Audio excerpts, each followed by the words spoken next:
Nagsisimula ang kwento nang makilala natin ang isang babae na nagngangalang Elena na nagtatrabaho sa Adventurers Guild.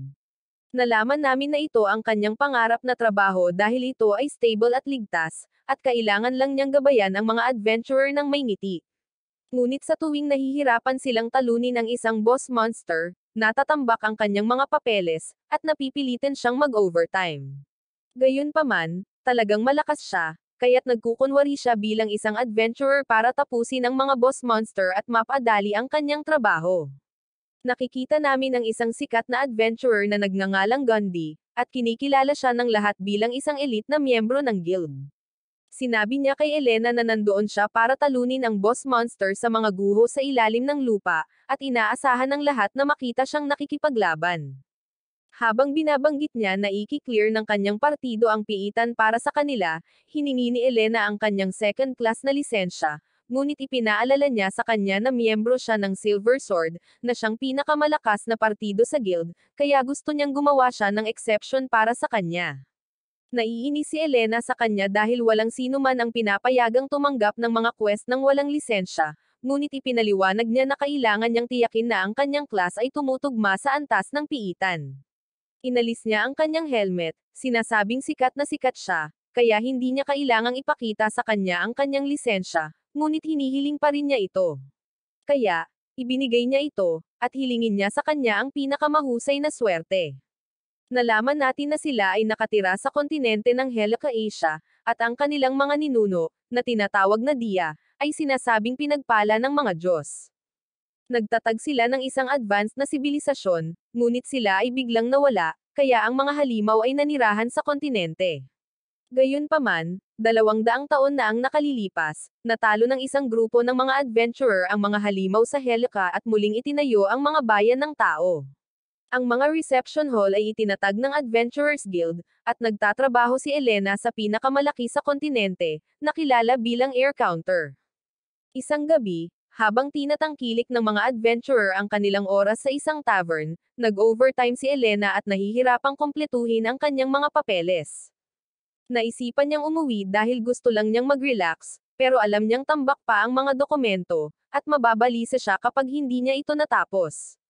Kaya, patuloy niyang ginagawa ang mga ito, sinisisi ang boss ng piitan sa kung ano ang nangyayari dahil ang mga halimaw ay dinadala dito, at ang mga adventurer ay nagmamadaling tumanggap ng mga quest hanggang sa ito ay tuluyang matalo. Nalaman namin na nag-overtime siya sa loob ng isang buwan at sa wakas ay nagsawa na siya, kaya nagpa siya siyang gumawa ng isang bagay tungkol dito. Pumunta tayo sa mga guho sa ilalim ng lupa, kung saan nakikita natin ang Silver Sword na nakikipaglaban sa Boss Dragon. Ginagamit ng kanilang pinuno, si Jerome, ang kanyang kakayahan upang protektahan ang lahat mula sa apoy nito, habang si Gandhi ay nagmamadaling sumulong, ngunit hindi gumana ang kanyang pag-atake, at pinalipad siya ng dragon.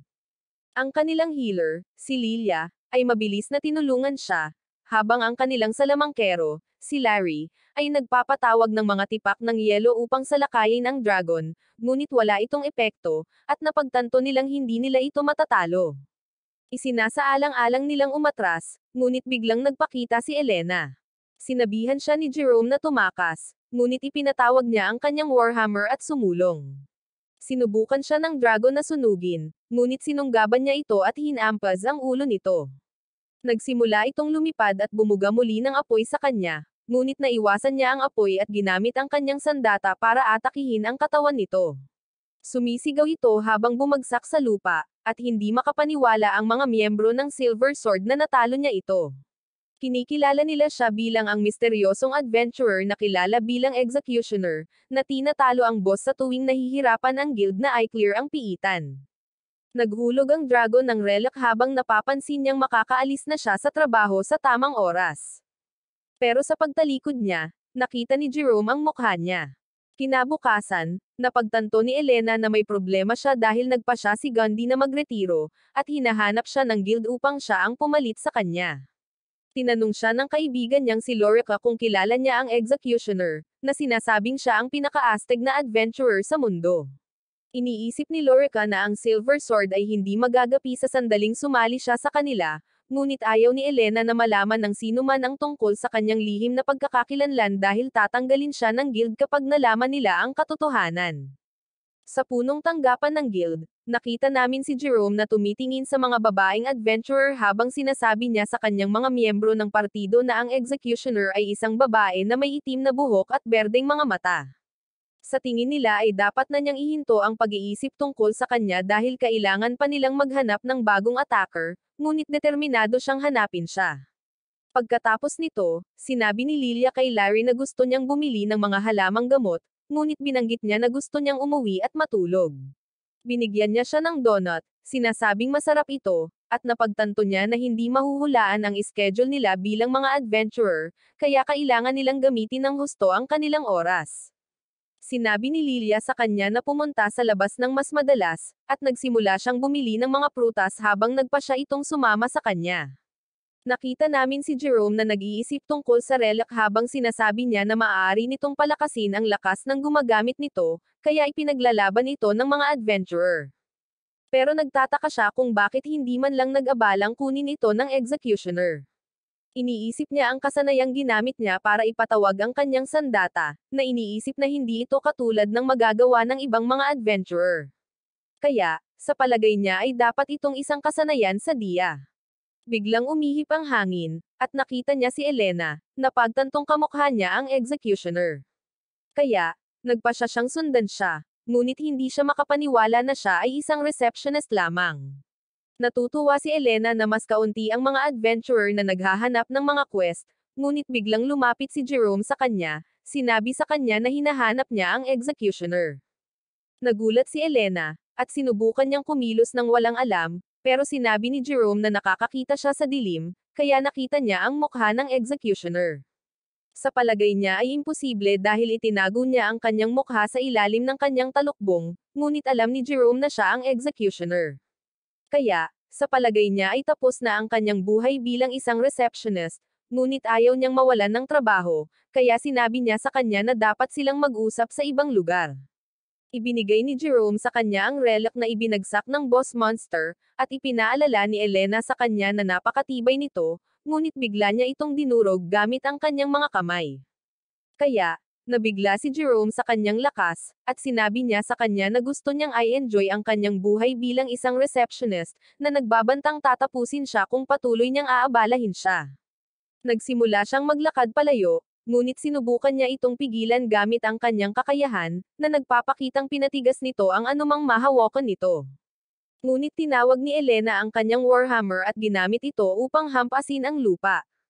Naghahanda siyang tapusin siya, na iniisip na ito ang tanging paraan upang mailigtas ang kanyang karera, ngunit tinanong niya ito kung saan nanggaling ang kanyang sandata nang mapagtanto niyang gumamit siya ng isang kasanayan sa diya. Ipinaliwanag niya na ang kanyang kakayahan ay dapat na nawala kasama ng mga ancients, at mas malakas kaysa sa mga ginagamit ng mga adventurer. Ngunit wala siyang pakialam, at nagbanta siyang tatapusin siya muli. Ngunit ipinaliwanag ni Jerome na wala siya doon upang labanan siya, na sinasabi sa kanya na gusto niyang i-recruit siya sa Silver Sword, ngunit tumanggi si Elena na umalis sa kanyang trabaho.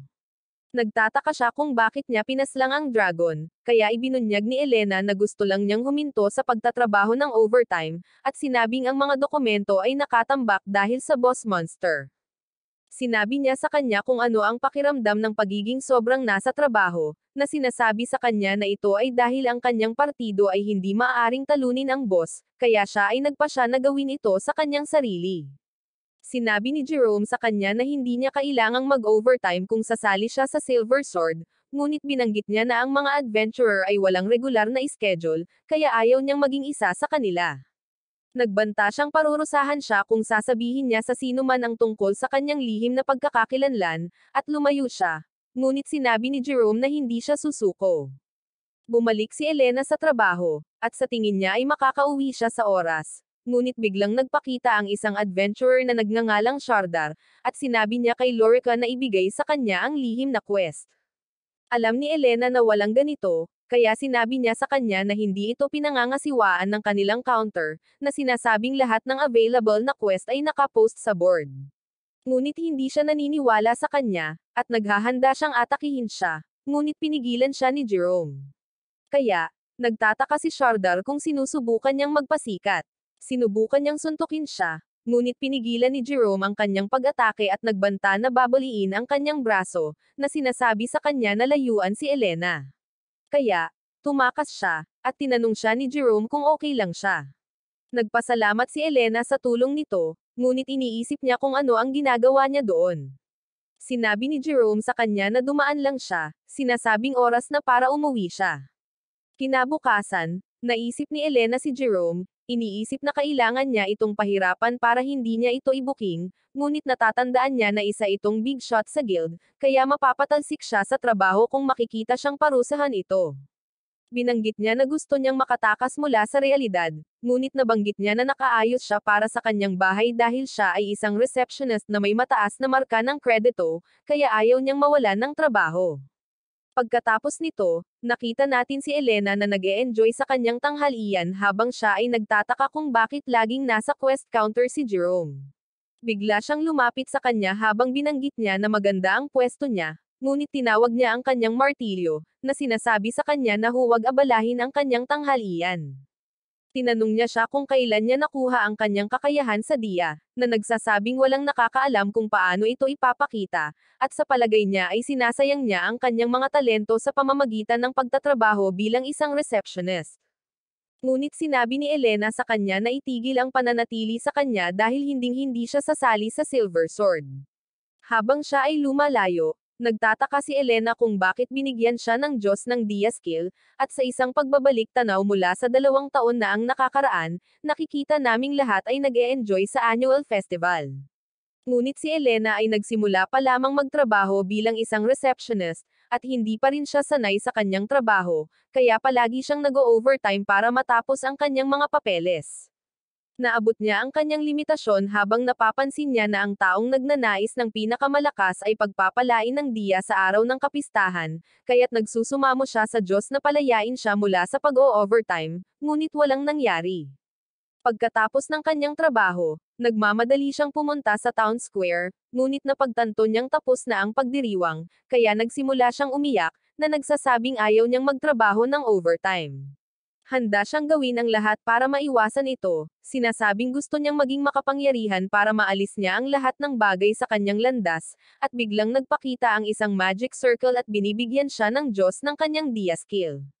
Bumalik tayo sa kasalukuyan habang binanggit ni Shardar na gusto niyang parusahan si Elena, at nakakita siya ng isang partido na may isang golem na nakuha nila. Kaya naman, gumawa siya ng plano. Si Jerome ay patuloy na nag-iisip tungkol kay Elena. Ngunit ang lupa ay biglang nagsimulang manginig habang ang golem ay umaalingaw. Gumagamit siya ng isang kasanayan upang pukawin ito habang sinasabi niya sa lahat na tumakas, ngunit sinabi sa kanya ng iba pang mga adventurer na hindi niya ito matatalo ng mag-isa dahil isa itong raid boss.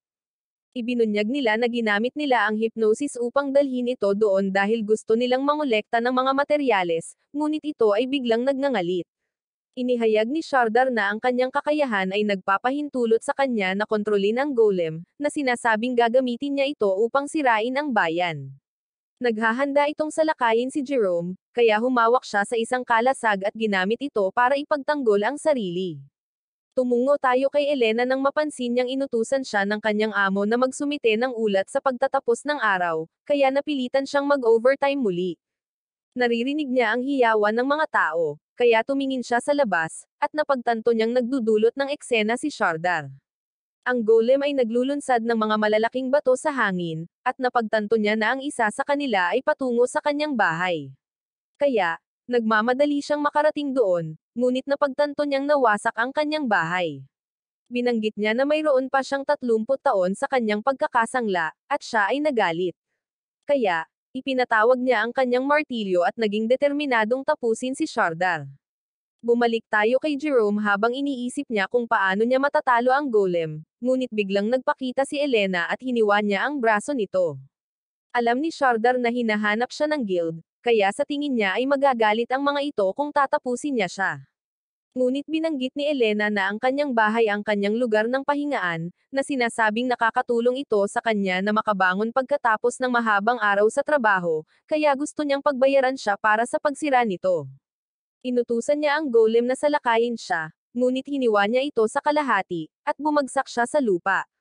Tinawag niya itong halimaw, ngunit sinabihan siya ni Elena na huwag pakialaman ang mga bagay ng ibang tao, at hinampes niya ang lupa na nagpatanto kay Shardar na muntik na itong masawi.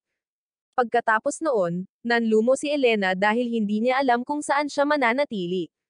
Kaya, sinabi sa kanya ni Jerome na maaari siyang matulog sa kanyang bahay, ngunit tumanggi siya, sinabing makakahanap siya ng silid na maaari niyang upahan. Nakita namin ang guildmaster na nagngangalang Gildart, na napagtanto na nagpakita ang executioner sa bayan. Natutuwa siya na pinrotektahan niya ang lahat, ngunit binanggit niya na ubos na ang swerte niya, at ginagamit niya ang kanyang kakayahan upang makita kung ano ang nangyari sa nakaraan. Si Elena ay nag-o-overtime muli habang tinutulungan siya ni Jerome sa kanyang mga papeles, na sinasabi sa kanya na magsaya. Nalaman namin na may access siya sa opisina niya dahil isa siyang guild executive, at sinabihan niya itong umuwi at magpahinga. Pero ipinaliwanag ni Elena na gusto niyang matapos ang lahat ngayon para makauwi siya ng maaga bukas. Ipinakita niya sa kanya ang mga dokumentong natapos niya, at napagtanto niyang perpekto ito habang sinasabi niya na mabilis itong matuto, at sa palagay ni Elena ay hindi siya katulad niya dahil siya ang tipong clumsy na hindi nakakabisado ng kahit ano nang hindi nagkakamali. Naiinis si Elena sa kanya dahil 3 taon na siyang nagsusumikap, ngunit nalampasan siya nito sa isang iglap.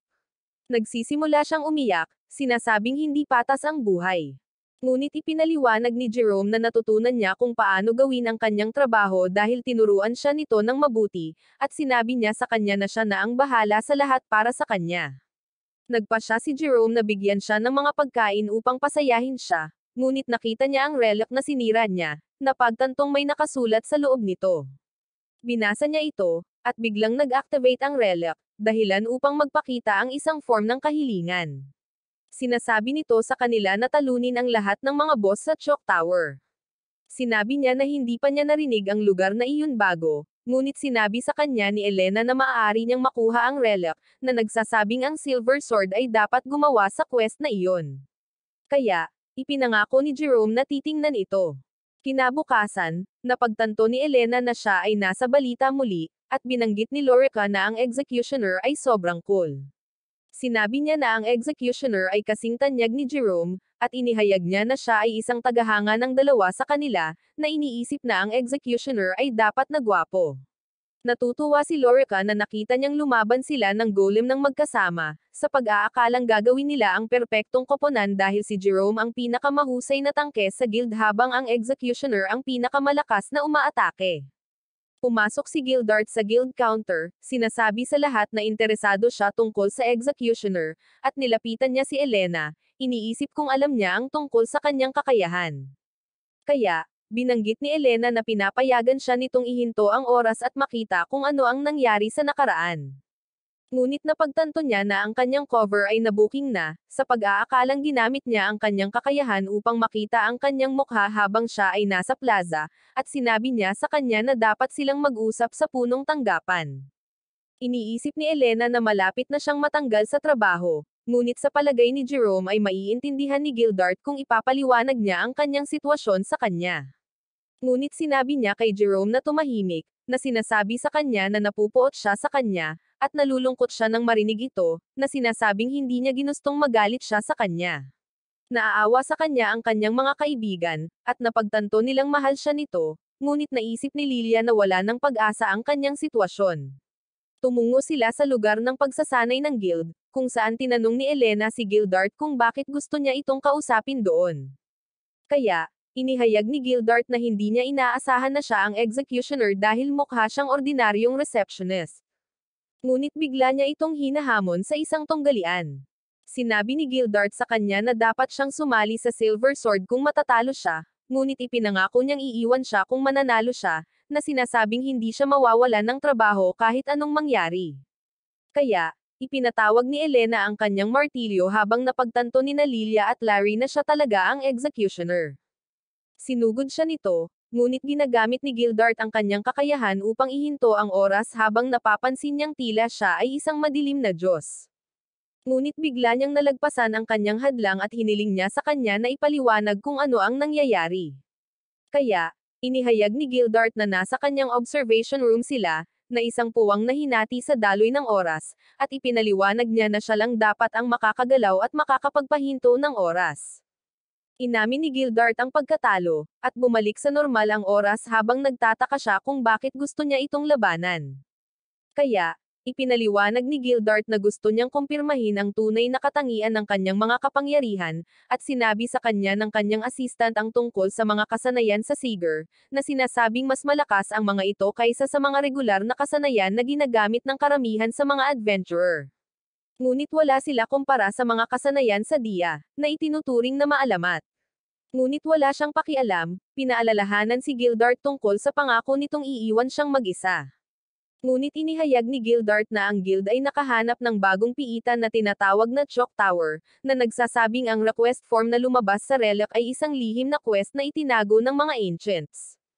Kaya, napagtanto niya na magkakaroon ng higit pang mga quest na magagamit dahil sa bagong piitan, na nangangahulugang kakailanganin niyang patuloy na magtrabaho ng overtime. Napagtanto ni Gildart na pinapaslang niya ang mga boss ng piitan para huminto sa pagtatrabaho ng overtime, kaya nangako siyang gagantimpalaan siya kung tutulungan niya silang i-clear ang quest. Ngunit tinanong niya siya kung sinisira niya ang kanyang pangako, na sinasabi sa kanya na maghanap ng ibang tao upang gawin ito. Ngunit nangako si Gildart na dodoblehin ang bilang ng mga receptionist sa guild counter kung tutulungan niya ang Silver Sword na i-clear ang piitan. Sa palagay ni Elena ay magkakaroon siya ng mas kaunting trabaho kung maraming mga receptionist at hindi na niya kailangan pang mag-overtime, kaya tinanggap niya ang kanyang alok. Ngunit sinabi niya sa kanya na tuparin ang kanyang pangako kapag natapos na ang quest. Pagkatapos nito, nakita namin si Elena sa Silver Sword Inn habang napapansin niyang kamangha-mangha ang kanyang kwarto. Gusto niyang matulog, ngunit kumatok si Jerome sa kanyang pinto, kaya napagtanto niya na oras na para umalis. Ang Silver Sword ay tumungo sa isang lugar, kung saan binanggit ni Jerome na kinuha ni Elena ang isang araw na may bayad na bakasyon upang makasama sila. Ngunit sinabi niya sa kanya na ito ay para lamang sa isang araw, at si Elena ay nagalit, na nagsasabi sa kanya ng isang gantimpala para sa mga nagtatrabahong nasa hustong gulang. Narating nila ang Chalk Tower, at binanggit ni Jerome na ang guild ay nagpataw ng kontrol sa impormasyon, kaya ang mga first-class adventurer lang ang nakakaalam nito. Binigyan niya si Elena ng isang kwintas, sinabi sa kanya na ito ay isang gabay na tipak ng kristal, at binanggit niya na ang mga miyembro lamang ng Silver Sword ang mayroon nito. Ipinaliwanag niya na kapag ang may-ari ay malapit ng masawi, ito ay mag-aalerto sa iba pa sa kanila. Nakita namin sila sa unang palapag habang napagtanto ni Jerome na walang karanasan si Elena sa pakikipaglaban sa isang partido. Kaya, sinabi niya sa kanya na huwag kumilos hanggat hindi siya gumagawa ng pagkakataon para sa kanya. Biglang nagpakita ang isang werewolf, kaya pinukaw ito ni Jerome gamit ang kanyang kakayahan at hinaranggan ang pag-atake nito, sinabihan si Elena na kumilos siya. Kaya, hinampes niya ang ulo nito, pinaslang ito sa isang iglap, at napagtanto ng lahat na hindi niya kailangan ang kanilang tulong. Napagtanto nila na walang boss sa unang palapag, kaya nagtataka sila kung ano ang iniisip ng mga ancients nang itayo nila ang piitan. Nagtataka si Elena kung bakit sila nawala, at iniisip ni Lilia na nabura sila dahil ang pagkahumaling nila sa kapangyarihan ay nagpagalit sa mga Diyos, ngunit inihayag ni Jerome na walang nakakaalam kung ano ang nangyari sa kanila. Habang ang partido ay umabot sa ikalawang palapag, bigla silang nakarinig ng mga taong sumisigaw, at nakakita sila ng mga adventurer na nakahandusay sa lupa. Sinubukan ni Lilia na pagalingin sila, ngunit napagtanto niya na sila ay nasawi na, at sinabi ni Jerome na ang kanilang tangke ay napaslang sa isang atake. Nakita niya ang isang survivor na nagngangalang Rudolph, na nagpahayag na ang kanyang mga kasama ay pinaslang ng isang humanoid na halimaw, ngunit biglang nagpakita ang isang paniki. Kaya, ipinatawag ni Elena ang kanyang martilyo at hiniwa ito sa kalahati. Kinikilala siya ni Rudolph bilang executioner, ngunit sa palagay niya ay nakikipagtulungan siya sa halimaw dahil pareho silang gumagamit ng parehong uri ng kasanayan. Bumalik sila sa punong tanggapan, kung saan sinabi ni Jerome kay Gildart kung ano ang nangyari, na nagsasabing ang halimaw ay maaaring gumamit ng isang kasanayan sa Dia. Isinasaalang-alang ni Gildart na itigil ang quest, ngunit tutol si Rudolph dito. Ibinunyag niya na siya ay nagagalit dahil hindi siya pinahihintulutan ni Jerome na sumali sa Silver Sword, na sinasabing karapat-dapat siyang makasama sa kanilang partido. Sinabihan siya ni Jerome na huminahon, ngunit nagbanta siyang sasabihin sa lahat na ang executioner ay isang halimaw, na sinasabi kay Jerome na sisipain siya palabas at hayaan siyang pumalit sa kanya. Tinanong niya si Rudolph kung ano ang gusto niya, kaya ibinunyag niya na ang kanyang layunin ay makuha ang sikretong relic, na nagbibigay sa gumagamit ng kasanayang diya, at binanggit niya na nagpapahinga ito sa pinakamalalim na bahagi ng piitan. Nang gabing iyon, sinabi ni Jerome kay Elena na si Rudolph ang papalit sa kanya para makabalik siya sa pagtatrabaho bilang receptionist. Iniisip niya kung tutuperin ng guild ang pangako nito, kaya sinabihan siya ni Jerome na gagawin nila ang kanilang makakaya, ngunit sa tingin niya ay kakaiba ang reaksyon nito. Sinabi ni Elena sa kanya na umalis dahil kailangan niyang mag-impake ng kanyang mga gamit bago siya umalis, ngunit iniisip niya kung magiging okay ito dahil alam niyang magagamit ng halimaw ang isang dia skill. Sinabi ni Jerome sa kanya na huwag mag-alala dahil tatakas lang sila kung hindi nila matatalo ang halimaw, na sinasabi sa kanya na babalik sila ng ligtas. Binanggit niya na maaari siyang manatili doon hanggang sa maayos ang kanyang bahay, at habang nagpapalim siya, biglang naalala ni Elena ang isang taong malapit sa kanya. Sa isang flashback, nakita namin si Elena na may kasamang adventurer na nagngangalang Shinro, at gusto niyang maging katulad niya. Ngunit sinabihan siya nito na maging isang receptionist sa halip dahil ito ay isang ligtas at stable na trabaho. Ngunit gusto niyang lumakas upang makumplito niya ang mga quest kasama niya, at ipinangako niya na bubuo siya ng isang partido sa kanya kapag siya ay lumaki. Ngunit isang araw, nakita niya ang katawan nito sa lupa at napagtanto na nasawi na siya, kaya nagsimula siyang umiyak. Nagising si Elena nang mapansin niyang matagal na niyang hindi iyon napapanaginipan, at naghahanda siyang pumasok sa trabaho, ngunit nag-aalala siya sa iba. Tumungo tayo kay Jerome habang napagtanto ng lahat na pagod na siya dahil ginagamit niya ang kanyang kakayahan para makita ang mga banta sa kanilang paligid. Narating nila ang huling kwarto sa ika-4 na palapag, at binanggit ni Jerome na nakakaamoy siya ng dugo, ngunit wala silang makita dahil madilim ang silid. Kaya, ginagamit ni Larry ang kanyang spell para pailawan ito.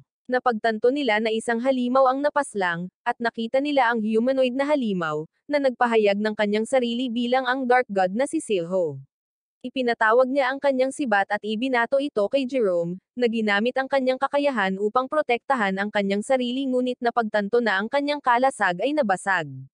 Iminumungkahi ni Larry na umatras, ngunit kinukulong sila ni Rudolph sa isang hola at ipinahayag na ang Dark God ay tinatakan sa piitan na iyon, ngunit ang kanyang selyo ay masisira pagkatapos niyang kainin ang mga kaluluwa ng tao.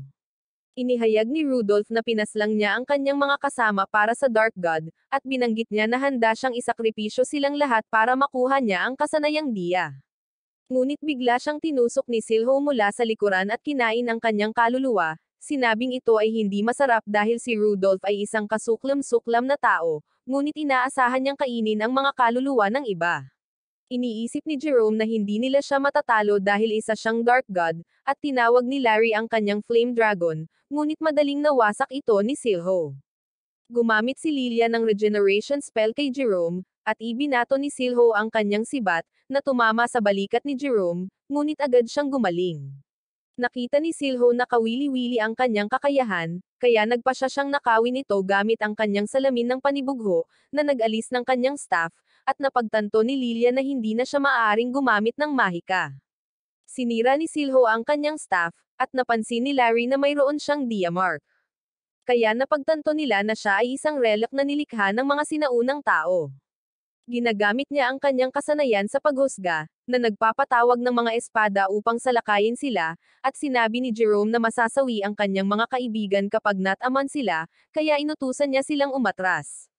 Ginagamit niya ang kanyang provoke skill upang pilitin ang mga espada na atakihin siya, ngunit ipinaalala ni Lilia sa kanya na dapat lang niyang gamitin ito sa isang regeneration spell, iniisip kung sinusubukan niyang isakripisyo ang kanyang sarili. Inatake siya ni Silho ng isa sa kanyang mga espada, ngunit binanggit ni Jerome na wala iyon, at inutusan niya ang kanyang mga kaibigan na tumakas. Hindi makapaniwala si Silho na buhay pa siya, ngunit patuloy niya itong inaatake habang nakatakas si Larry kasama si Lilia. Sinabi sa kanya ni Silho na inabando na siya ng kanyang mga kaibigan, ngunit sinabi niya na kailangan niyang bumili ng oras para makatakas sila.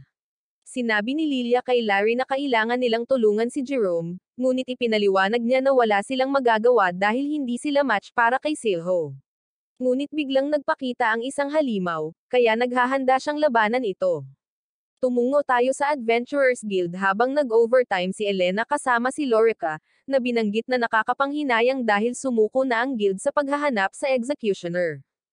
Pero nagtataka siya kung bakit may kumikinang sa bulsa ni Elena, at napagtanto niyang kwintas pala iyon.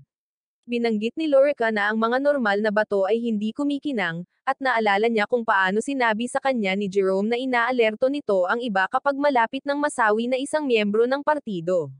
Kaya, napagtanto niya na may problema ang Silver Sword, at tumakbo siya para iligtas sila. Bumalik tayo kay Jerome habang pinalibutan siya ni Silho ng kanyang mga espada, at sa tingin niya ay masasawi na siya, ngunit gusto niyang makita muli si Elena, kaya determinado siyang mabuhay. Narating ni Elena ang Crystal Gate, ngunit pinigilan siya ng mga gwardya, na sinasabi sa kanya na hindi dapat gamitin ito ng isang receptionist para makapasok sa piitan.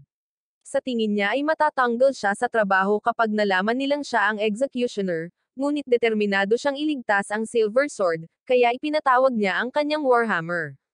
Napagtanto nila na siya ang executioner, at nagbanta siyang sasalakayin sila kapag hindi nila siya hahayaang makadaan.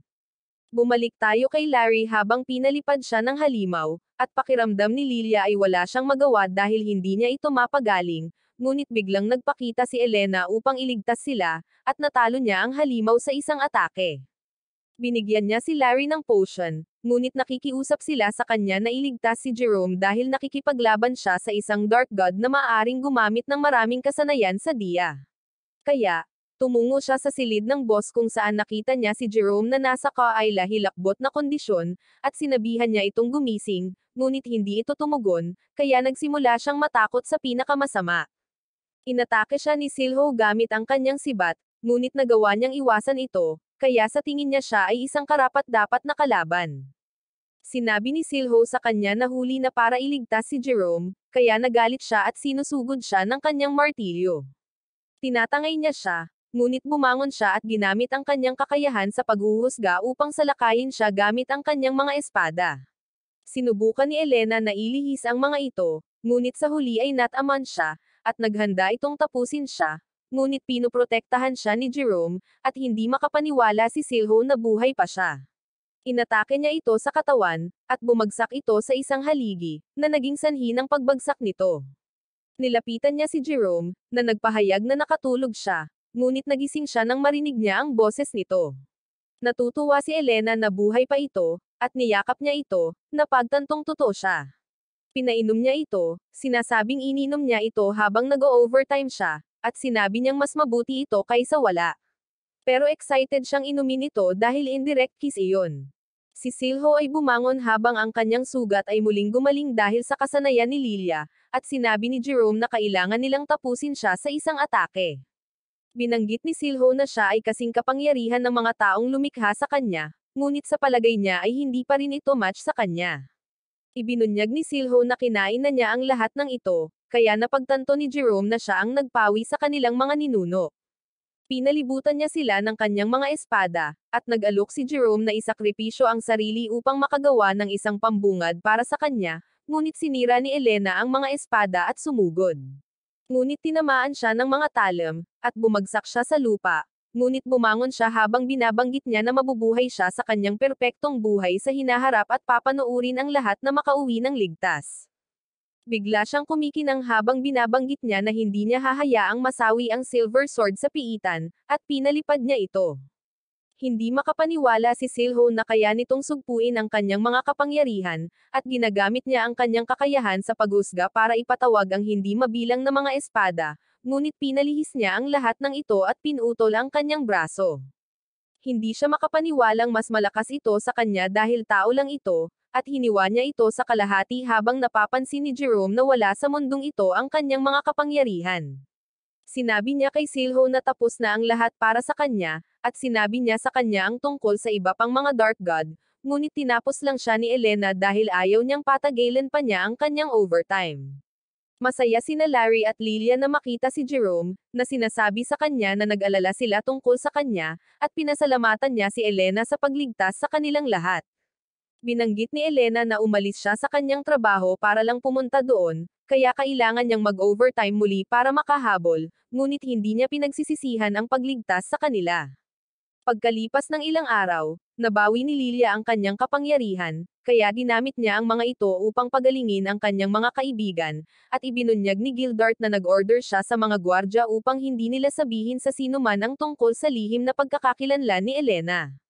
Bumalik siya sa kanyang normal na buhay, at nakita namin siyang nag-o-overtime muli, ngunit nagpa siya si Jerome na tulungan siya, sinabi sa kanya na naka-recover siya dahil sa inumin na ibinigay nito sa kanya. Tinawag niya itong magic potion na puno ng pagmamahal, kaya hinampes siya nito, ngunit sinabi ni Elena sa kanya na kailangan niya ang tulong nito dahil gusto niyang umuwi ng maaga. Nakita namin si Elena habang naghahanda siya para sa kanyang lunch break, ngunit isang adventurer ang biglang lumapit sa kanya, na nagsasabi sa kanya na gusto niyang tanggapin ang isang apurahang quest. Isinasaalang-alang niyang hindi siya pansinin upang hindi niya masira ang kanyang tanghalian, ngunit nagpa siya siyang pangasiwaan ang kanyang kahilingan. Pagkatapos nito, nagsimulang kainin ni Elena ang kanyang sandwich, ngunit nagalit siya dahil sinira ng adventurer ang kanyang lunch break. Nagtataka si Lorica kung bakit hindi niya ito tinanggihan, kaya ipinaliwanag niya na ginawa niya ito para sa Centennial Festival, na tumatagal ng 3 araw. Ibinunyag niya na hindi siya nakadalo dito sa nakalipas na 2 taon dahil kailangan niyang mag-overtime palagi, ngunit determinado siyang gawin ang lahat sa oras at dumalo sa taong ito. Ngunit binanggit niya na ang lugar ay magiging isang larangan ng digmaan sa panahon ng festival, dahil magkakaroon ng isang espesyal na panahon ng bonus kung saan ang mga adventurer ay makakakuha ng mas malaking gantimpala para sa pagkumpleto ng mga quest, kaya sila ay dadagsa sa mga counter, at si Lorica ay kinakabahan ng marinig ito. Ngunit inihayag ni Elena na lumikha siya ng isang guidebook, na nagsasabi sa kanila kung ano ang dapat nilang gawin sa panahon ng quest rush. Idinagdag niya na gumawa siya ng isa pang gabay para sa pagdiriwang, na nagsasabing kailangan nilang mag-clock out sa oras sa 3 araw upang ma-enjoy nila ang pangunahing kaganapan. Nakita namin si Larry na nagsasanay kung paano maghagis ng kutsilyo, ngunit sinabi sa kanya ni Lilia na kailangan niyang magpahinga dahil hindi pa nakaka-recover ang kanyang katawan. Binibigyan niya siya ng potion, at sa tingin niya ay mukhang mapanganib ito, ngunit iniinom niya pa rin ito. Napansin ni Larry na masama ang lasa nito, ngunit gamaan ang pakiramdam niya ngayon, at nangako itong aalagaan siya. Nagtungo si Elena sa isang tindahan ng cake kung saan nag-order siya ng mga dessert, at napagtanto niya na may natitira pang strawberry tart. Kaya't sinubukan niyang umorder, ngunit napagtanto niyang gusto din ito ni Lilia, kaya hinayaan niya ito. Nagsimula silang kumain ng magkasama, habang binanggit ni Lilia na masarap ang lasa ng strawberry tart, at sinabi niya kay Elena na naiintindihan na niya ngayon kung bakit in love si Jerome sa kanya. Binanggit niya na gusto ni Larry ang grape jelly, kaya gusto niyang bumili ng isa para sa kanya, at iniisip ni Elena na siya ang perpektong healer dahil lagi niyang iniisip ang kanyang mga kaibigan. Ngunit sa palagay niya ay hindi siya espesyal, at ipinaalala niya kay Elena na siya ang nagligtas sa kanila sa kanilang huling pakikipagsapalaran. Pagkatapos noon, nilapitan ni Jerome si Elena, sinabing nalulungkot siya pagkatapos niyang lumipat, ngunit ipinaliwanag ni Elena na gusto niyang manatili sa kanyang bahay, at natutuwa siyang binayaran ng guild ang pag-aayos. Nakita namin si Elena na naglilinis ng reception hall kasama si Lorica, na nagtanong sa kanya kung mayroong isang tao na gusto niya dahil ang festival ay isang klasikong kaganapan sa pakikipag-date. Ngunit binanggit niya na wala siya. Sinabi niyang mag-e-enjoy siya sa festival na mag-isa, at hindi makapaniwala si Lorica, tinawag siyang overtime expert. Binanggit ni Lorica na makikipag-date siya sa executioner, kaya iniisip ni Elena kung may nagpapanggap na siya. Ngunit ibinunyag ni Lorica na pinag-uusapan lang niya ang kanyang manikang executioner. Bigla silang nakarinig ng kaguluhan ng mapagtanto nilang dumagsa na ang mga adventurer sa reception hall, at iniisip nila kung ano ang nangyayari dahil 10 araw pa ang pagdiriwang. Pagkatapos nito, nakikita natin na pagod na sila, pero hindi pa rin nila alam ang nangyari, kaya nagpa siya si Elena na tanungin sina Jerome at Gildart. Nakita namin ang pagsasanay sa Silver Sword kasama ang isang adventurer na nagngangalang Cedric, na umatake sa isang lobo na halimaw, at sinabi nila sa kanya na siya ay gumagawa ng isang mahusay na trabaho. Sa palagay niya ay dapat nilang hayaan siyang sumali sa kanilang partido bilang kanilang attacker, ngunit pinatumba siya ng halimaw. Kaya inutusan ni Jerome si Lilia na pagalingin siya, ngunit bigla niyang naalala ang isang traumatikong pangyayari, na naging sanhi ng kanyang panic attack. Sinabi ni Jerome sa kanya na magmadali, kaya siya ay nag-spell, ngunit nagtataka siya kung bakit siya ay kumikilos ng mas mabagal kaysa sa karaniwan. Sinabi niya kay Cedric na manatili sa likod habang gumagawa siya ng pambungad, ngunit siya ay sumugod, at dinasarmahan siya ng halimaw. Naghahanda itong tapusin siya, ngunit biglang dumating si Elena, at hiniwa niya ito sa kalahati. Napakalakas ng kanyang pag-atake kaya nasira ang hologram generator, at sinabi niya kay Jerome na may tanong siya sa kanya bago siya dinala. Sa tingin ni Cedric ay mahina siya dahil mahina siya kung ikukumpara sa kanya, kaya sa tingin niya ay hindi siya karapat-dapat na maging miyembro ng Silver Sword. Nakita namin sina Elena at Jerome sa opisina ng Guildmaster, at nagtataka siya kung bakit dinagsa ng mga adventurer ang reception hall. Sinabi sa kanya ni Gildart na may nagpapakalat ng chismis tungkol sa isang lihim na quest kung saan matututo ang mga adventurer ng kasanayan sa Dia. Binanggit ni Jerome na mag-aanunsyo ang guild bukas para sabihin sa lahat na hindi totoo ang secret quest, at nangako siyang hahanapin ang taong nagkakalat ng chismis. Pagkatapos noon, nagtataka si Jerome kung bakit nag-atubili si Lilia sa kanilang pagsasanay, at sa tingin ni Larry ay hindi siya sanay sa kanyang staff. Kaya binibigyan nila siya ng bago, at napagtanto niya na kamukha ito ng dati niyang staff. Sa palagay nila ito ang pinakamaliit na magagawa nila para sa kanya dahil tinulungan niya silang makabangon, at pinasalamatan nila siya sa pag-aalaga sa kanila. Nagtatrabaho si Elena sa kanyang lunch break dahil marami siyang gagawin, ngunit tinanong siya ni Lorica kung bakit mas mabilis niyang pinapangasiwaan ang mga kahilingan kaysa sa iba pang mga receptionist, na sinasabi sa kanya na kung ay entertain niya ang adventurer, mas kakaunti ang papeles niya. Ngunit binanggit niya na hindi siya mahilig maglaro ng marumi. Nakikita natin si Gildart kasama ang Silver Sword habang binanggit niya na ang taong nagkakalat ng chismis ay tulad ni Rudolph, dahil sinabi niya sa lahat na gusto niyang makakuha ng isang kasanayan sa Dia, ngunit talagang gusto niyang buhayin lang si Silho. Kaya sa tingin nila ay sinusubukan ng salarin na akitin ang mga adventurer sa isang nakatagong piitan kung saan maaari silang isakripisyo upang buhayin ang Dark God. Pero nagtataka si Elena kung bakit sa opisina niya ginaganap ang meeting nila. Kaya ipinaliwanag ni Gildart na hindi nila maaaring pag-usapan ang mga sensitibong paksa sa punong tanggapan dahil baka marinig sila ng mga tao. Sinabi ni Jerome na alam nila kung saan nanggaling ang chismis, ngunit kailangan pa rin nilang gumawa ng plano bago sila gumawa ng hakbang. Pagkatapos ng kanilang pagkikita, napagtanto ni Jerome na nahihirapan si Elena na kumpletuhin ang kanyang mga papeles, at sinabi niya sa kanya na mayroon siyang solusyon, na makakatulong sa kanya na mahawakan ang mga ito ng maayos. Ngunit tinanong siya ni Elena kung ano ang gusto niya bilang kapalit, at sinabi niya sa kanya na gusto niyang makipag-date sa kanya sa panahon ng pagdiriwang. Agad na tumanggi si Elena, ngunit napagtanto niyang hindi niya matatapos ang lahat bago ang kaganapan. Sinabi niya na kailangan lang niyang magsakripisyo ng isang araw para makasama siya para ma-enjoy niya ang iba pang 2 araw, at tinanggap niya ang deal, at sinabing handa siyang gawin ang lahat para ma-enjoy ang festival ngayong taon.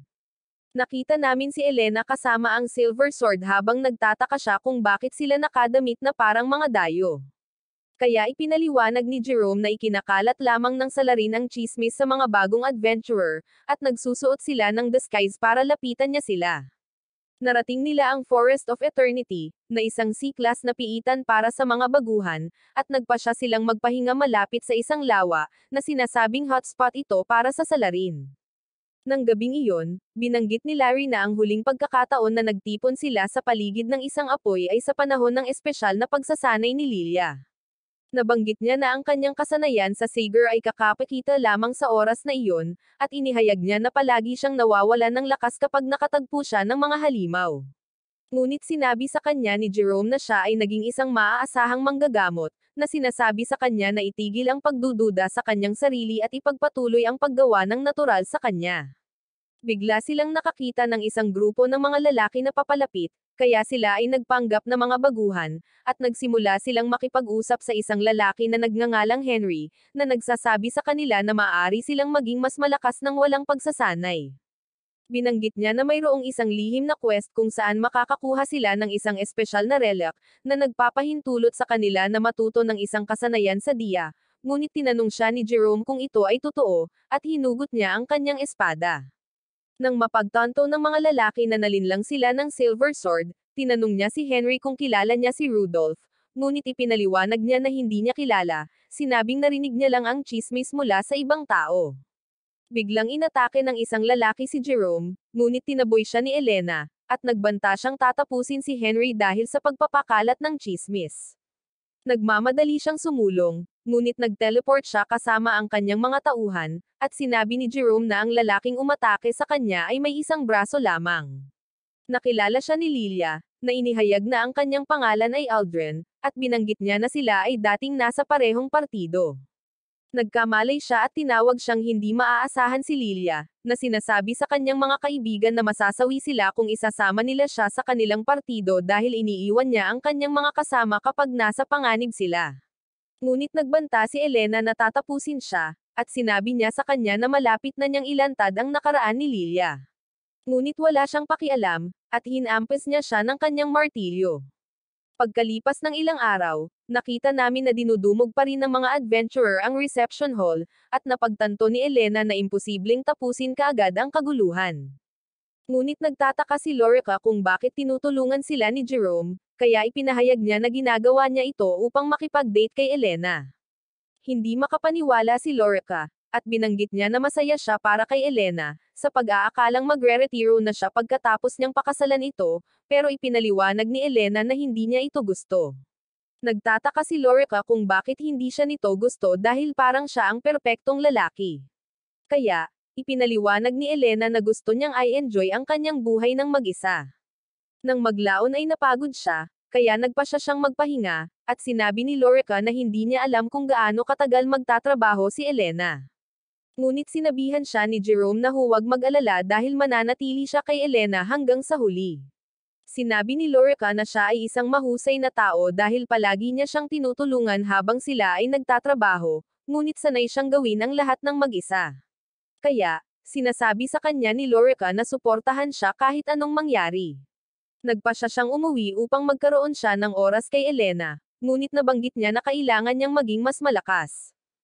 Sa auction hall ng guild, nalaman ng mga opisyal na nagawang talunin ng executioner si Silho, kaya hiniling nila kay Gildart na sabihin sa kanila ang tungkol sa kanyang pagkakakilanlan, ngunit ipinaliwanag niya na hindi niya ito magagawa dahil gusto niyang igalang ang nais nitong mamuhay ng mapayapang buhay.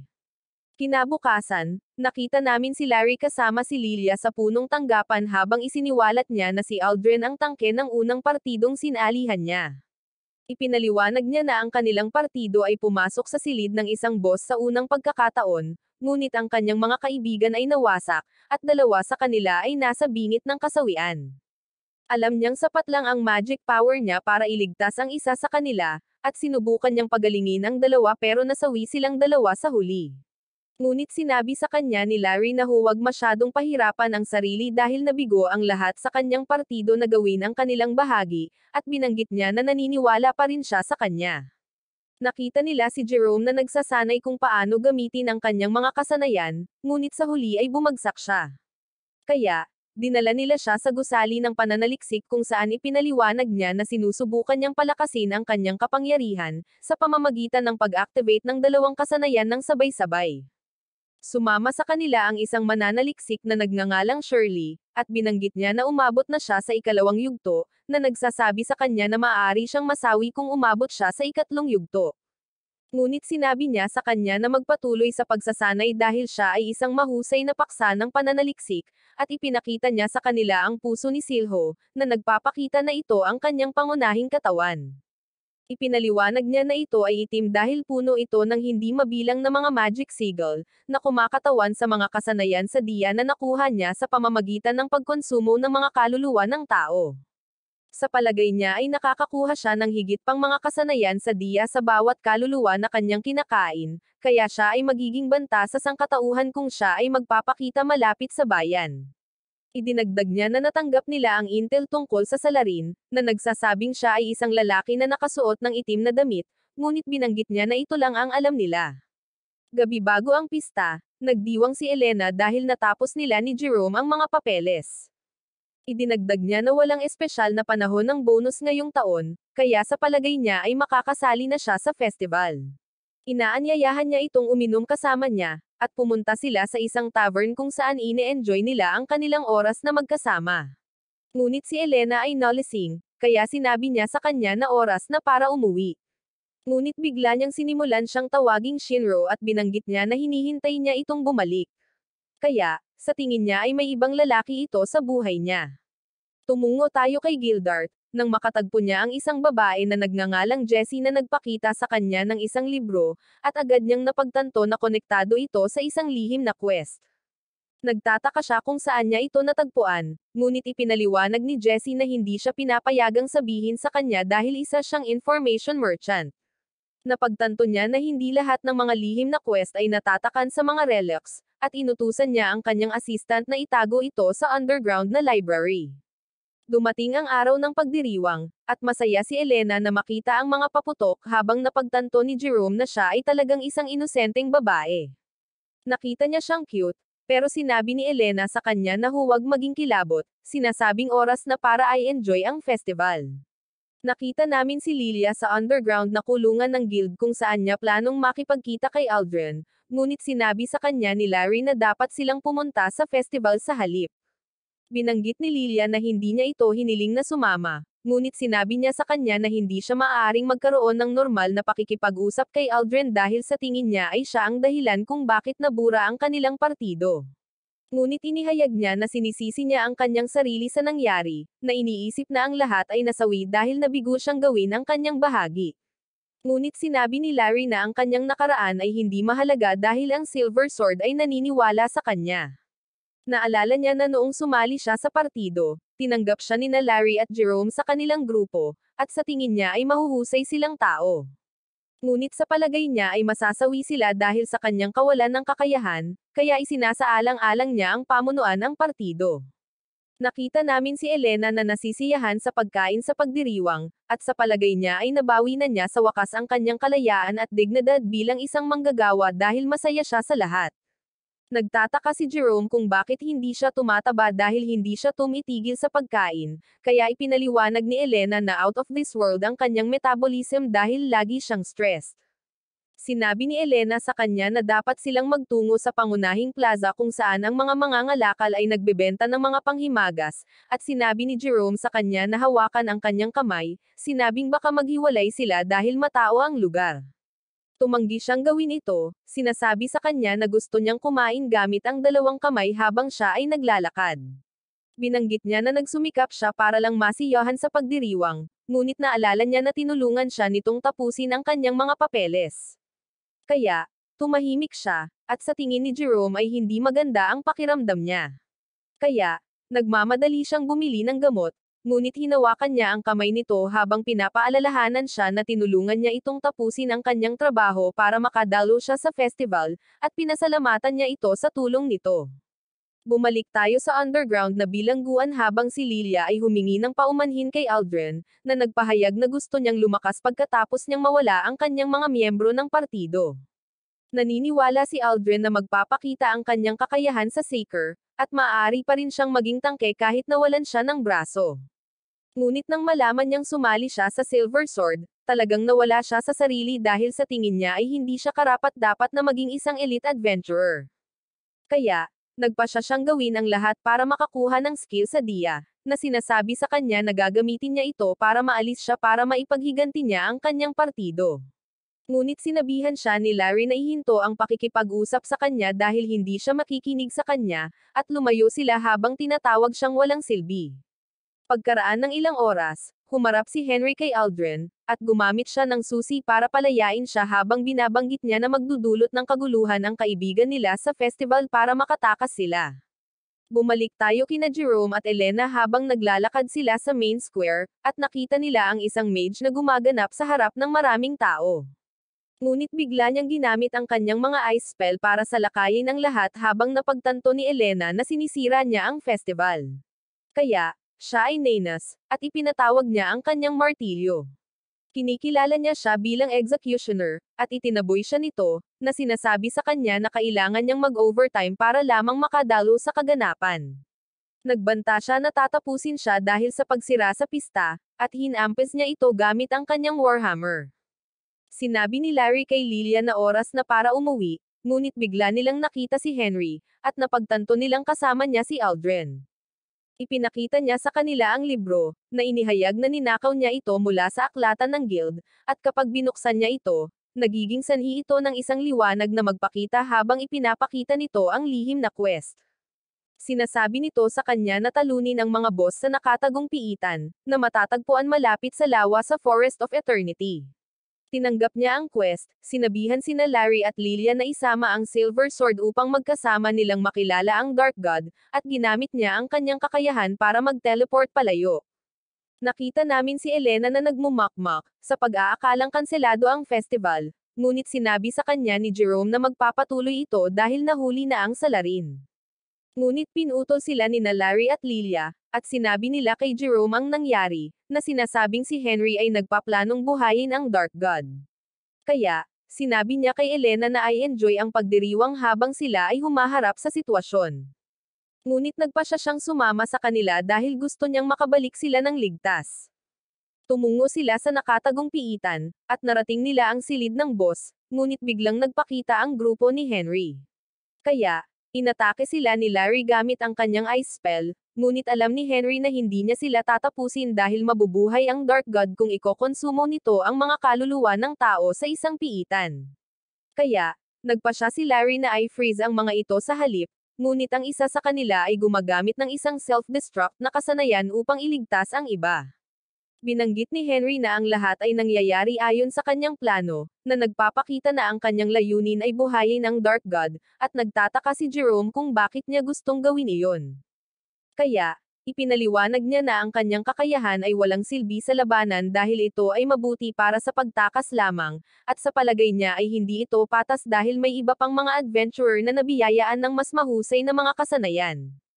Ipinahayag niya na sinabi sa kanya ng isang lalaking nakaitim na maaari niyang sirain ang mundo, ngunit kailangan nilang buhayin ang Dark God upang makamit ang kanilang layunin, at determinado si Henry na tulungan siyang magtagumpay. Ngunit ang Dark God, si Vina, ay bigla siyang tinusok mula sa likuran, at tinawag niya itong isang kilabot.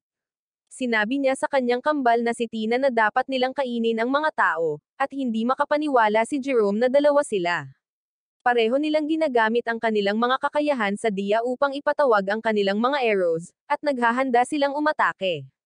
Kaya, ginagamit ni Lilia ang kanyang regeneration skill kay Jerome. Binanggit ni Vina na gwapo siya, kaya gusto niyang kainin ang kanyang kaluluwa, at inatake niya siya. Ngunit sinira ni Elena ang kanyang palaso, at dinurog niya ang katawan ng kambal, pero pakiramdam niya ay wala siyang nataman. Agad na nagre-regenerate ang kanilang mga katawan, at lahat ay hindi makapaniwala dahil binanggit ng kambal na sila ay dalawa bilang isa, kaya imposibleng talunin sila. Iniisip ni Jerome na ang tanging paraan para pigilan sila sa muling pagbuo ay ang sirain ang kanilang mga core sa parehong oras, at sinabi ni Vina na kailangan nilang i-consumo ang mga kaluluwa upang matuto ng mga kasanayan, ngunit gusto niyang kainin muna siya. Sinabihan niya si Elena na harapin si Tina habang humaharap siya kay Vina, at pareho silang sumugod habang napapansin niya na ang kanyang husay sa Seeker ay walang halaga kumpara sa kakayahan ng Dia. Kaya, nagpa siya si Jerome na tumaya sa isang galaw na kanyang ginagawa at ginagamit ang kanyang hardenang skill sa lupa. Habang nagtataka ang lahat kung ano ang kanyang ginagawa, kinuha niya ang kanyang kalasag at isinaaktibo ang kanyang provoke na kasanayan, na pumipilit kay Vina na atakihin siya. Ngunit ito ay pinagsama sa hardenang skill, at ginamit niya ang kanyang bagong galaw na melyo, na nagiging sanhi ng pagkinang ng kanyang kalasag. Pinaputok ni Vina ang kanyang arrow, ngunit nawasak ito ng kanyang kalasag, at hindi makapaniwala ang lahat na nagawa niyang harangan ang isang kasanayan sa Dia. Sinugod niya ito habang inililipat niya ang melyo sa kanyang espada, at ginagamit niya ito para tusukan ang kanyang kaibuturan. Pinapanood niya si Elena habang tinatalo niya si Tina, at nawala ang kanilang mga katawan, ngunit bigla siyang nakaramdam ng matinding sakit. Kaya naman, nagtataka si Elena kung okay lang ba siya, pero napagtanto nilang buhay pa pala ang kambal. Sinabi ni Vina na gusto niyang matuto ng bagong kasanayan, kaya sinubukan niyang tapusin si Aldrin, ngunit iniligtas siya ni Larry at dinala siya palayo. Sinabi niya kay Tina na kailangan nilang gamitin ang kanilang trump card, at kinakain niya ang kanyang kaibuturan, na naging dahilan upang mag-transform sila sa isang kahindak-hindak na nilalang na may dalawang marka ng diya. Binanggit nila na Vin at Tina ang pangalan nila, at sabay silang naglunsad ng dalawang palaso. Pinahinto ni Elena ang isa sa kanila gamit ang kanyang martilyo, ngunit bigla itong nawala, at ang isa pang palaso ay tumama sa kanya. Kaya, dinala siya ni Jerome sa kaligtasan, at sinubukan ni Lilia na pagalingin siya, ngunit napagtanto niya na ang kanyang mahika ay hindi gumagana. Sinabi ni Jerome sa kanya na alisin ang kakayahan sa pag-regenerate na inilagay niya sa kanya at ilipat ito kay Elena, ngunit hindi pa rin ito sapat upang isara ang sugat. Iniisip ng kambal na hindi siya mabubuhay dahil imposibleng gumaling ang sugat. Ngunit sinabi ni Jerome sa kanila na hindi niya ito hahayaang masawi. Sinabihan niya si Lilia na alagaan si Elena habang bumibili siya ng oras para sa kanila, at isinaaktibo niya ang kanyang melyo, ngunit napagtanto niya na naabot na niya ang kanyang mga limitasyon. Sinabihan siya ni Vina na panoorin siya habang pinapaslang niya ang kanyang mga kaibigan, at naghanda siyang atakihin si Lilia. Kaya, napagtanto niya na kailangan niyang makuha ang atensyon nito. Iniisip niya si Vin at Tina at tinawag silang isang failed creation dahil wala silang kompletong D-mark. Sinabi niya na maaari silang mag-regenerate, at lumalakas sila kapag pinagsama sila, ngunit nawawalan sila ng katalinuhan. Sa tingin niya ang mga ito ay isang kalunos-lunos na dahilan para sa isang Dark God. Kaya, nagalit si Vina, na sinasabi sa kanya na pahihirapan niya siya. Lumampas siya sa kanyang limitasyon at muling inactivate ang melyo habang pinaputukan siya nito. Ngunit tumungo muna tayo kay Lilia dahil napagtanto niyang hindi siya sapat para iligtas si Elena. Sa palagay niya ay masasawi ang lahat dahil siya ay isang mahinang manggagamot, ngunit sinabi sa kanya ni Elena na okay lang, at binanggit niya na ayaw niyang mawalan ng sinumang malapit sa kanya. Ipinatawag niya ang kanyang Warhammer at binanggit na handa siyang labanan ang sakit, ngunit sinabi sa kanya ni Lilia na bigyan siya ng isa pang pagkakataon. Sinusubukan niya ang kanyang makakaya upang pagalingin ang sugat at napagtanto niyang lumiliit ito, ngunit bigla niyang naabot ang kanyang limitasyon. Naalala niya na lahat ay naniniwala sa kanya, at ayaw niyang pabayaan sila. Kaya, lumampas siya sa kanyang limitasyon at ginagamit ang lahat ng kanyang mana para pagalingin si Elena. Nakita namin si Larry kasama si Aldrin, na tumatawag kay Lilia na isang walang silbi, ngunit sinabi sa kanya ni Larry na wala siyang karapatang sabihin iyon dahil hindi siya tumakas sa kanyang tungkulin bilang isang manggagamot, at sinabi niya sa kanya na huwag na siyang abalahin pa. Bumalik tayo kay Lilia habang pinapagaling niya si Elena, ngunit napagtanto ni Lilia na hindi siya gumagalaw. Kaya sinubukan niyang gisingin siya, pero bigla siyang nahimatay. Nagpupumiglas si Jerome laban sa kambal, at sa tingin niya ay tapos na ang lahat para sa kanya habang naghahanda si Vina na tapusin siya, ngunit biglang pinalihis ni Elena ang palaso. Nagtataka ang kambal kung bakit buhay pa siya, at sinabi niya sa kanila na hinding-hindi nila siya matatalo. Kaya, nabalisa si Vina, at kinakain niya ang kaibuturan ni Tina. Nag-transform sila bilang Vin at Tina, ngunit sinabi ni Elena na galit siya dahil kailangan niyang umalis sa festival dahil sa kanila. Muli niyang ipinatawag ang kanyang Warhammer, at sinubukan nilang atakihin siya, ngunit naiwasan niya ang kanilang mga pag-atake. Nataranta sila habang hinahampas niya sila, at nataman sila, na ikinasawi nila sa isang iglap. Pagkatapos nito, nagising si Lilia, at natutuwa siyang lahat ay nakalabas ng buhay. Nagpasalamat si Elena sa kanyang pagligtas sa kanyang buhay, at ipinahayag ni Lilia na lagi niyang kinasusuklaman ang kanyang kakayahan sa pagre-regenerate, ngunit natutuwa siya na nakatulong ito sa kanya na iligtas ang kanyang mga kaibigan. Bumalik si Elena sa pista sa gabi, ngunit ipinaalala sa kanya ni Jerome na hindi pa tapos ang kanilang date. Ang lahat ay naghahanda para sa seremonya ng Soul's Rest, na isang ritual para sa mga nasawi na adventurer, at sinabi niya sa kanya na sindihan ang kanilang parol. Sinabi ni Elena sa kanya ang tungkol kay Shinro, na sinasabing malapit sila, ngunit nasawi siya noong bata pa siya. Binanggit ni Elena na ayaw niya ring mawala siya, ngunit naguguluhan siya at sinabihan siyang kalimutan ang tungkol sa sinabi niya. Isang grupo ng mga adventurer ang biglang humarang sa kanila, at pinasalamatan nila siya sa pagtulong sa kanila na gawin ang kanilang mga quest. Sa palagay nila ay mahusay ang trabaho niya, ngunit naiinis siya dahil napagtanto niya na sila ang dahilan kung bakit siya nag-overtime, at nagsasabi sa kanila na pumili ng ibang receptionist kung matao ang kanyang counter. Ang mga lanterns ay lumulutang sa langit, at si Elena ay nagtataka kung bakit ang lahat ay maingay dahil sila ay dapat na magdalamhati sa mga nasawi na adventurer. Kaya, sinabi sa kanya ni Jerome na bawal silang umiyak dahil ayaw nilang malungkot ang mga kaluluwa. Sumali sa kanila sina Lilia at Larry, at nagpasya silang magkaroon ng after party. Binanggit ni Elena na kailangan niyang magtrabaho bukas, ngunit kinumbinsi siya ni Lilia na sumama sa kanila, at inaasahan ng lahat na makasama siya. Pagkatapos nito, ibinunyag ng amo ni Elena na nakatanggap ng babala ang affair counter mula sa punong tanggapan ng guild dahil palaging nag-o-overtime ang mga receptionist. Kaya, kinausap niya ang HR, at gumawa sila ng solusyon upang makatulong na mabawasan ang overtime. Iniisip ni Elena na sa wakas ay madadagdagan na nila ang bilang ng mga receptionist, ngunit sinabi lang niya sa kanila na maaari silang magkaroon ng leave sa kanilang mga kaarawan. Nakita namin na nadismaya siya dahil nangako si Gildart na dodoblehin ang bilang ng mga receptionist. Napagtanto niya na si Lorica ay nagbabasa ng isang dokumento tungkol sa bagong dating na pagsasanay, at sinuri niya ito. Napagtanto na ang isang maalamat na receptionist na nagngangalang Rosie ay magbibigay ng lecture. Nalaman namin na ginawa niyang sikat na propesyon ang kanilang trabaho, at mayroon pa siyang best-selling na libro tungkol dito. Ngunit sinabi ni Elena na gusto niyang matutunan ang mga kasanayan sa pangangasiwa ni Rosie dahil kaya niyang pangasiwaan ang hindi mabilang na mga kahilingan kahit mag-isa. Naisip ni Lorica na hindi sila makakadalo sa pagsasanay dahil sinusubukan ng mga adventurer na i-clear ang isang piitan, ngunit sinabi ni Elena sa kanya na kailangan lang nilang tanggalin ang sanhi ng overtime. Nakita namin si Elena sa isang piitan na puno ng mga gagamba, at sinimulan niya silang salakayin.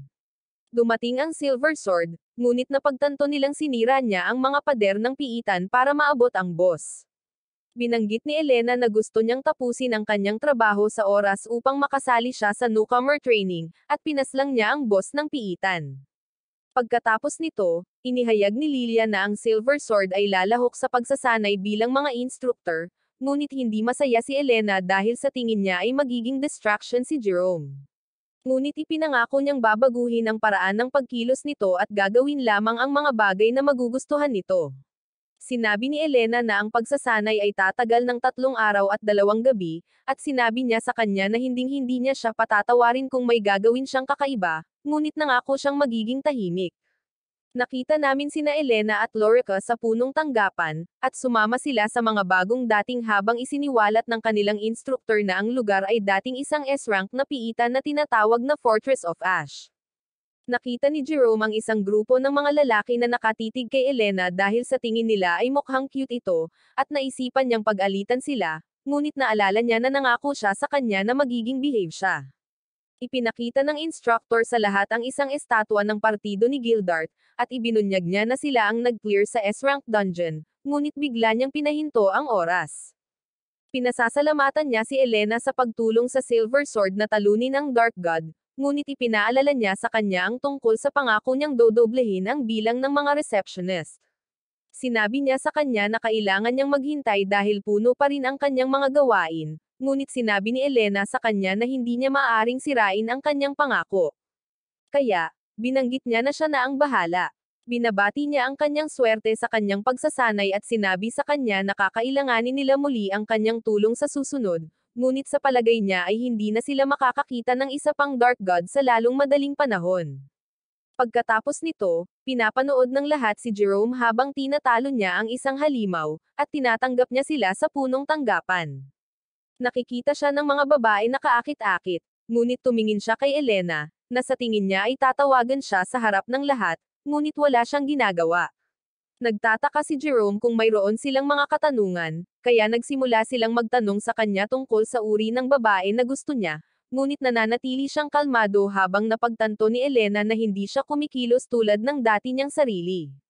Ang lahat ay tumungo sa bulwagan ng pagsasanay, at binanggit ni Lorica na ito ay pinagmumultuhan, ngunit si Elena ay hindi natatakot sa mga multo, at laminggo-linggo siya sa paligid, napagtantong mukhang piitan pa rin ito. Pumasok sila sa kwarto nila, at may narinig silang ingay sa likod ng pinto, kaya naisip ni Lorica na multo iyon. Sinuri ni Elena kung ano ang naruroon, ngunit napagtanto nila na si Lilia lang iyon, at ibinunyag niya na inutusan siya ng kanyang mga nakatataas na manatili doon. Pero gusto niyang matulog sa kwarto nila dahil takot din siya sa multo.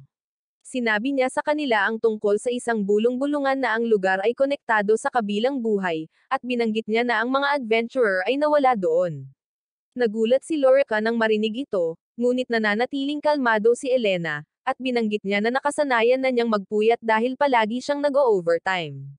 Sinabi sa kanya ni Lorica na kailangan niyang kumuha ng birthday leave para makapagdiwang siya kasama si Jerome, ngunit sinabi niya na mas gusto niyang gugulin ang kanyang kaarawan ng mag-isa, at sinabing mahalagang magpahinga ang mga nagtatrabahong nasa hustong gulang. Iniisip ni Lilia na hahanapin siya nito habang nagpapahinga ito sa kanyang bahay, at iniisip ni Lorica kung nag-away sila dahil napansin niyang hindi siya nito kinakausap. Kaya, binanggit ni Lilia na ipinangako niyang hindi niya guguluhin si Elena, na binanggit na nag-e-enjoy siya sa kanyang walang pakialam na buhay, ngunit iniisip ni Lorica na siya ay nag-iisa. Tinanong ni Lilia si Lorica kung may gusto siya, kaya binanggit niya ang executioner dahil ito ay makapangyarihan at misteryoso. Kaya, napagtanto ni Lilia na hindi niya alam na si Elena iyon ngunit nagpa siya na huwag sabihin sa kanya ang totoo. Nakita namin sina Larry at Jerome na pinag-uusapan ng lalaki na nakaitim, at iniisip ni Jerome na ang layunin niya ay buhayin ang Dark Gods, ngunit binanggit ni Larry na maaaring may traidor sa guild. Naalala nila na ninakaw ni Henry ang lihim na quest mula sa underground library, ngunit ang kanyang kakayahan ay magagamit lamang upang makatakas. Kaya, nagtataka sila kung paano siya nakarating doon. Nakikita natin ang mga babae sa klase ni Rosie, at gustong malaman ni Elena ang kanyang sikreto, kaya tinanong niya siya kung paano malulutas ng mga receptionist ang problema ng pag-overtime. Ngunit hindi ito pinansin ni Rosie, sinasabi sa kanya na isipin ang mga masasayang mukha ng kanyang mga customer para hindi siya magalit sa paggawa nito. Pinayuhan siya ni Rosie na mahalin ang kanyang trabaho, at binanggit niya na maaaring maging super receptionist si Elena. Ngunit napagtanto niyang si Rosie ay isang workaholic lamang. Pagkatapos noon, nagtataka si Jerome kung bakit nanlumo si Elena, kaya sinabi ni Lorica sa kanya ang nangyari, at naisip ni Elena na nakakatakot ang mga workaholic. Nakita namin si Elena sa isa pang lecture nang makita niya si Jerome sa labas, at sa tingin niya ay tatawagan siya nito, ngunit lumalayo lang ito. Napagtanto niyang ganito ang ugali nito dahil sa pangako nito, ngunit hindi siya sanay na nakikitang ganoon ang pakikitungo nito sa kanya. Sa isang flashback, nakita natin ang mga superiors ni Jerome na pinapagalitan siya, at sinabi nila sa kanya na sila ay nadismaya sa kanya dahil ang Silver Sword ay hindi nagbibigay sa kanila ng mga resulta. Ngunit naisip ni Gildart na dapat nilang bigyan siya ng pagkakataon, na sinasabi sa kanila na ang pisikal na lakas ay hindi sapat upang maging pinakamahusay.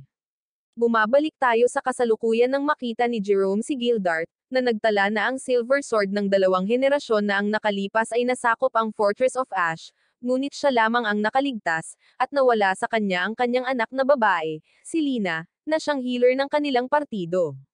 Sinabi niya kay Jerome na naniniwala siya sa kanyang lakas dahil kaya niyang hawakan ang sarili niya laban sa Dark Gods. Iniisip ni Gildart na mayroon siya kung ano ang kinakailangan upang maging susunod na Guildmaster, at sinabihan siyang matuto hanggat maaari habang may oras pa siya. Pagkatapos nito, kinausap ni Jerome ang assistant ni Gildart at tinanong siya kung kakaiba ang kinikilos nito, ngunit sinabi nito sa kanya na hindi niya masasagot ang tanong nito.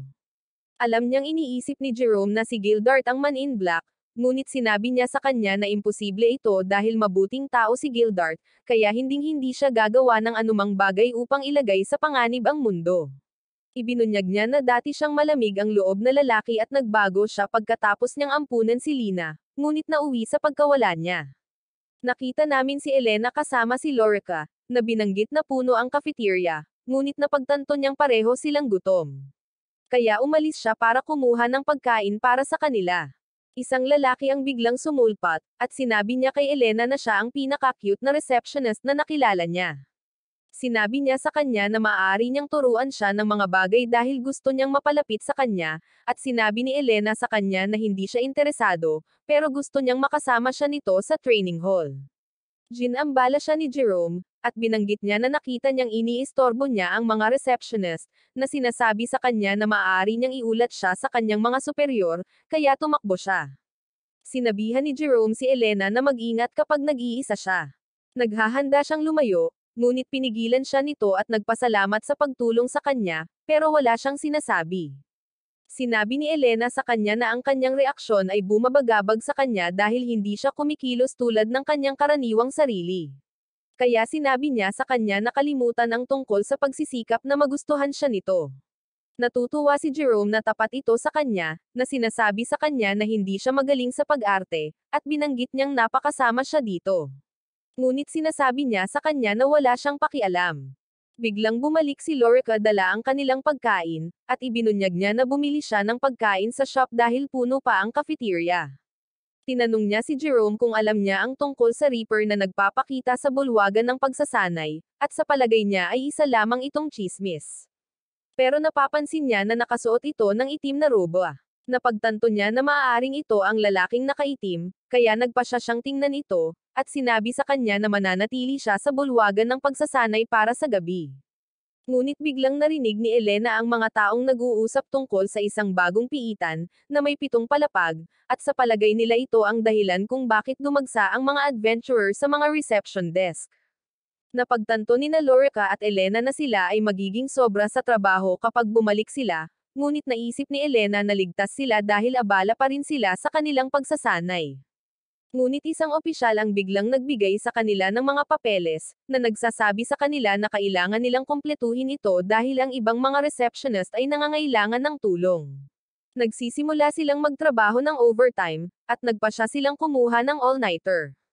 Nilagyan ni Lorica ng asin ang mesa dahil sa tingin niya ay mapoprotektahan sila nito mula sa masasamang espiritu, at sinabihan niya si Elena na huwag matulog.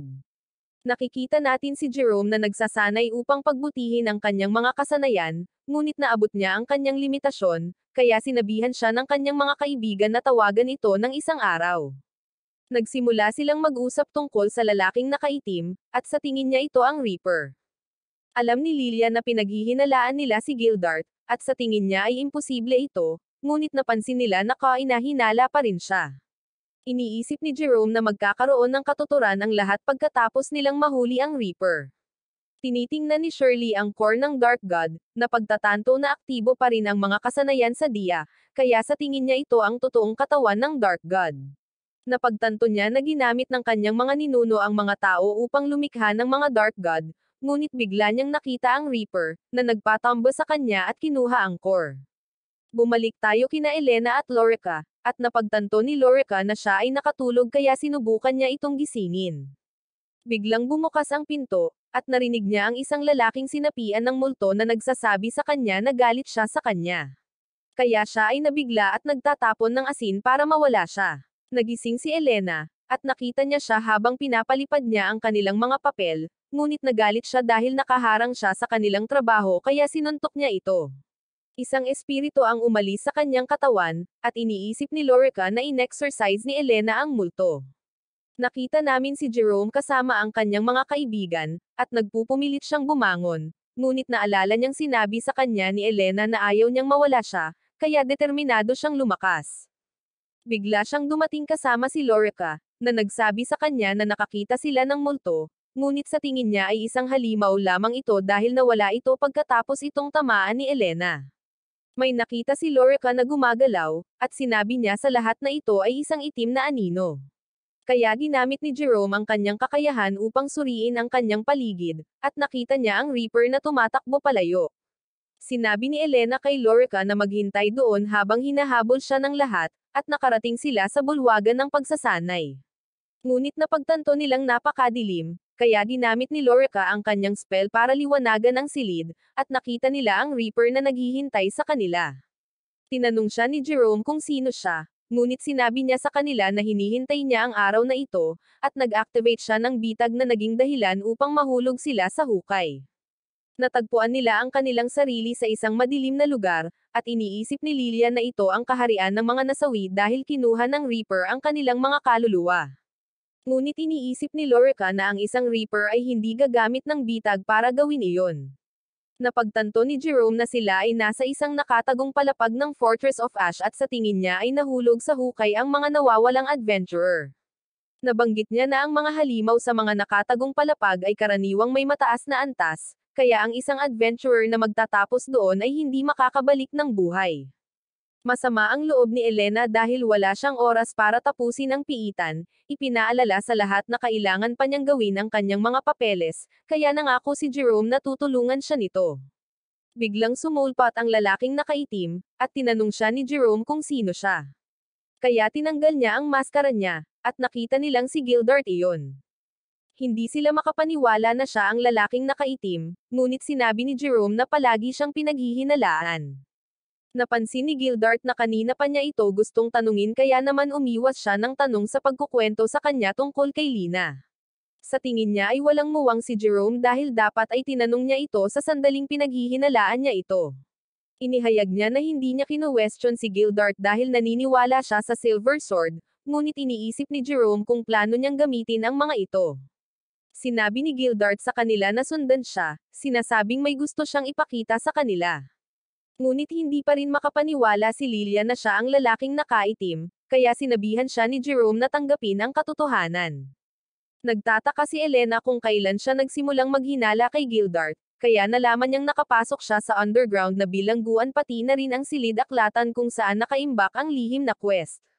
Binanggit niya na matutulungan siya ng guildmaster na magkaroon ng akses sa pareho, at sa tingin ni Jerome ay isang bitag ito, ngunit sinabi niya sa lahat na dapat nilang sundin si Gildart. Sa isang flashback, nakita natin ang master ni Gildart na nagsabi sa kanya na inabandona si Lina at gusto niyang ampunan siya nito. Naisip ni Gildart na dalhin na lang siya sa ampunan dahil ayaw niyang maging ama nito, ngunit sinabi sa kanya ng kanyang amo na bahagi ito ng kanyang pagsasanay. Bumalik tayo sa kasalukuyan habang dinadala ni Gildart ang lahat sa silid ng boss, at ibinunyag niya na doon nasawi ang kanyang mga miyembro ng partido. Binanggit niya na isang welga na lang nila para talunin ang boss, ngunit bigla itong bumuga ng apoy at sinunog ang lahat ng miyembro ng kanyang partido, kabilang si Lina. Ibinunyag niya na siya lamang ang nakaligtas, ngunit nakahanap siya ng paraan upang maibalik ang mga tao mula sa mga sawi, kaya itinayo niya muli ang Fortress of Ash sa punong himpilan ng guild at pinananatiling lihim ang antas sa ilalim ng lupa upang manatiling hindi mag-alaw. Inihayag niya na plano niyang ibalik ang oras sa silid, at ipinaalala sa kanya ni Jerome na ang kanyang kakayahan ay nagpapahintulot lamang sa kanya na obserbahan ang nakaraan. Ngunit inihayag ni Gildart na maaari niyang gamitin ang kapangyarihan ng isang Dark God Score para baguhin ang nakaraan, at sinabi niya na siya ay naging Guildmaster para makahanap siya ng Dark God. Natutuwa siyang nakilala niya si Elena dahil siya lang ang may sapat na may lakas para talunin ang isang Dark God, at napagtanto ni Jerome na ginamit niya siya. Kaya siya ay nabalisa. Ngunit ipinahayag ni Gildart na itinapon niya siya sa Dark God dahil alam niyang hindi siya nito hahayaang masawi. Kaya nagalit si Jerome, at sinaktan niya si Gildart, sinabi sa kanya na maaari siyang masawi. Ngunit sinabi niya na siya ang dapat na magalit, at napagtanto niya na kinaladkad siya nito sa kanyang gulo upang matulungan niya itong makamit ang kanyang layunin. Inihayag ni Gildart na hindi niya matanggap ang pagkasawi ni Lina, kaya gusto niyang gamitin ang core ng Dark God para ibalik siya. Sinabi niya na maaari nitong gawing Dark God ang isang tao, at ipinakita niya sa lahat ang kanyang kamay, na nagpapakita na itinanam niya ang core dito. Ipinaliwanag niya na ipagpapalit niya ang kanyang kaluluwa para sa kapangyarihang baguhin ang nakaraan at ibalik ang kanyang anak na babae, ngunit sinabi sa kanya ni Elena na hindi na mabubuhay muli ang mga nasawi. Sa isa pang flashback, nakita natin si Gildart habang sinasabi niya kay Lina na kailangan niyang mag-quest, at gusto niyang kunin niya ang pera sa drawer para bumili ng pagkain kung hindi siya babalik. Sinabi niya sa kanya na gusto niyang lumakas para makasali siya sa Silver Sword at matulungan siya sa kanyang mga quest. Ipinaliwanag ni Lina na ayaw niyang malungkot siya dahil mahal niya ito, at tinanong niya ito kung mahal din siya nito. Ngunit sinabi ni Gildart na kinuha lang siya nito dahil pinilit siya ng kanyang amo, na sinasabi sa kanya na gusto niyang kagalitin siya nito at umalis ng bahay. Pero alam niyang hindi siya masamang tao dahil hindi siya nito pinabayaan, at natutuwa siya na inalagaan siya nito. Bumabalik tayo sa kasalukuyan habang sinabihan ni Gildart si Elena na tapusin siya kapag kinuha ng Dark God ang kanyang katawan, at ina-activate niya ang core habang ginagamit niya ang kanyang Dia skill para baguhin ang nakaraan. Ngunit bigla siyang nagsimulang sumigaw nang mag-transform ang kanyang braso, at natatakpan ng ilaw ang silid. Nakita ni Elena ang sandaling nasawi si Lina, at ipinagdalamhati ni Gildart ang kanyang pagkasawi, na sinasabing hindi niya nasabi sa kanya kung gaano niya ito kamahal. Naging abo ang kanyang katawan, ngunit sinabi sa kanya ng isang lalaki na matatakasan niya ang kanyang pagdurusa, at bumalik siya sa kasalukuyan, ngunit nagtataka siya kung bakit hindi na niya maibabalik pa ang oras. Ipinatawag ni Elena ang kanyang martilyo at sinubukang durugan ang kanyang braso, ngunit bigla itong nawala at sinabi sa kanya na susubukan niyang muli. Ipinaliwanag ni Gildart na wala siyang pakialam kung gaano siya magdurusa, sinabi niyang handa niyang isakripisyo ang kanyang buhay para maibalik si Lina, at muli niyang ginagamit ang kanyang kakayahan sa Dia. Ngunit ibinalik lamang niya ang kanyang sunog na labi, at nagsimula siyang umiyak habang ang kanyang katawan ay nagiging abo. Sinisisi niya ang kanyang sarili sa pagpapalaki sa kanya upang maging isang adventurer, sa pag-aakalang siya ay nasawi dahil sa kanyang kapabayaan, at bigla siyang nawalan ng kontrol habang ang Dark God ay pumalit sa kanyang katawan. Alam niyang makakakuha siya ng kapangyarihan sa pamamagitan ng pagkain ng mga tao, kaya na-activate niya ang kanyang Dia skill at sinimulang salakayin si Elena. Naghahanda siyang ipagtanggol ang sarili, ngunit bigla itong nawala at humarap kay Lorica. Sinubukan niyang sipain siya, at sumugod si Larry sa kanyang tabi, ngunit pinalipad siya ni Gildart at sinuntok si Lorica. Sinabi ni Jerome na pareho silang walang malay, ngunit nagtataka siya kung bakit hindi sila pinaslang ni Gildart, dahil maaari niyang kainin ang kanilang mga kaluluwa upang maisaaktibo ang core ng Dark God. Kaya naniniwala si Jerome na buo pa rin ang kanyang kamalayan, iniisip na mailigtas nila siya sa pamamagitan ng pagsira sa core. Sa tingin ni Jerome ay siya ang susunod na target dahil laging tinatalo ni Gildart ang pinakamahinang kalaban, at sinabihan niya si Elena na umatake habang pinapanatiling abala siya. Sumugod si Jerome, ngunit sinuntok siya ni Gildart, at sinabi niyang hindi niya mabasa ang mga galaw nito dahil nakakagalaw siya at nakakapagpahinto ng oras. Sinusubukan ni Elena na salakayin siya, ngunit pinatumba niya siya.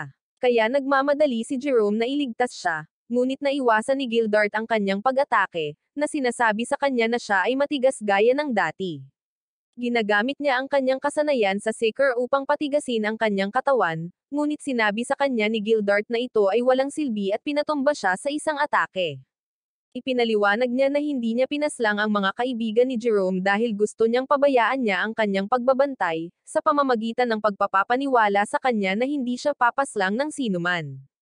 Ngunit ginamit muli ni Jerome ang kanyang kasanayan sa Seeker, at inactivate ni Lorica ang kanyang spell, na pinagsama sa kanyang kakayahan. Hindi makapaniwala si Gildart sa nangyayari, at sinunog siya ni Lorica gamit ang kanyang mahika sa apoy, na pinilit na pakawalan si Jerome. Binanggit ni Gildart na hinding-hindi nila siya matatalo, at inatake niya si Jerome mula sa likuran, ngunit nagawa niyang iwasan ito dahil ang kanyang kakayahan ay nagpapahintulot sa kanya na makita ang kasalukuyan at ang hinaharap. Inilunsad ni Lorica ang mga tipak ng yelo kay Gildart, na madaling nawasak ang mga ito, ngunit biglang nagpakita si Elena at pinabagsak siya sa dingding. Naghahanda siyang tapusin siya, ngunit itinigil niya ang oras, na sinasabi sa kanya na hindi siya match sa kanyang kapangyarihan. Si Gildart ay naghahanda upang hampasin siya, ngunit si Elena ay biglang nabasag ang kanyang spell at pinamamahalaang desarmahan siya. Sinabi ni Gildart sa kanya na maaari niyang ibalik ang mga taong nawala sa kanya sa nakaraan kung papayagan niya itong kainin ang lahat ng tao, dahil maaari niyang ibalik ang oras hanggat kinakailangan. Ibinunyag niya na nakikita niya ang kanyang nakaraan, kaya sa palagay niya ay nalulungkot siya dahil nawala si Shinro, ngunit sinabi ni Elena sa kanya na hindi ito totoo at ipinaliwanag niya na palagi niyang sinusubukan ang kanyang makakaya na protektahan ang iba dahil ayaw niyang mawalan ng sinumang malapit sa kanya. Sinabi niya sa kanya na dapat niyang ihinto ang pagsisikap na buhayin si Lina dahil ang kanyang mga alaala sa kanya ay sobrang halaga. Sa tingin niya ay wala silang silbi, ngunit ipinaliwanag ni Elena na binibigyan nila ng lakas ang mga tao na magpatuloy kahit na nahihirapan sila sa kanilang buhay. Kaya dapat niyang ingatan ang kanyang mga alaala kasama ang kanyang anak na babae. Sinabi niya sa kanya na huwag kalimutan ang kanyang pangako na palayain siya mula sa pag-overtime at pinutol ang kanyang braso, na nagpapahintulot sa kanya na mabawi ang kontrol sa kanyang katawan. Sa palagay ni Gildart ay nabigo niya si Lina, at naalala niya ang mga sandali na kasama niya ito, na pagtantong dapat niyang sabihin sa kanya kung gaano niya ito kamahal. Pagkatapos nito, bumalik sa trabaho si Elena, ngunit agad siyang naging abala sa overtime dahil nakahanap ang mga adventurer ng isa pang piitan. Binisita siya ni Jerome, at tinanong niya ito kung ano ang gusto niya, kaya sinabi nitong kakagising lang ni Gildart. Tumungo sila sa punong tanggapan ng guild, kung saan sinabi ni Elena kay Lorica na gumaling siya salamat sa kanyang healing magic. Tinanong sila ni Elena tungkol sa pinagsama-samang kasanayan na ginamit nila, kaya isiniwalat nila na nag-practice sila kung paano ito ay pull off, ngunit iniisip ni Jerome na mapapabuti pa nila ito. Ang assistant ni Gildart ay nagpapasalamat sa lahat sa pagligtas sa kanya, at binisita nila siya sa kanyang silid. Ipinaliwanag ni Gildart na hindi niya ganap na ma-activate ang core ng Dark God, kaya hindi nito kinain ang kanyang kaluluwa. At nabanggit niya na ang kanyang kakayahan sa diya ay nawala, ngunit nagtataka siya kung bakit hindi nila siya pinaslang dahil sa tingin niya ay karapat-dapat siyang masawi. Kaya ipinaalala ni Elena sa kanya ang tungkol sa kanyang pangako, at sinabi niyang mas mahalaga ito kaysa sa kanyang buhay dahil siya lang ang makakapagpalaya sa kanya mula sa kanyang overtime. Kaya ipinangako ni Gildart na gagawin niya ang kanyang makakaya. Nagtataka si Jerome kung sino ang nagsabi sa kanya tungkol sa Dark Gods, at sasagutin na niya ang tanong, ngunit bigla siyang nakaramdam ng kakaiba. Ginagamit ni Lorica ang kanyang kakayahan sa pag-regenerate upang iligtas siya, ngunit wala itong epekto, kaya napagtanto nila na nakikitungo sila sa isang kasanayan sa diya, at sinabi ni Gildart sa kanila na wala siyang maalala tungkol sa kanyang sarili.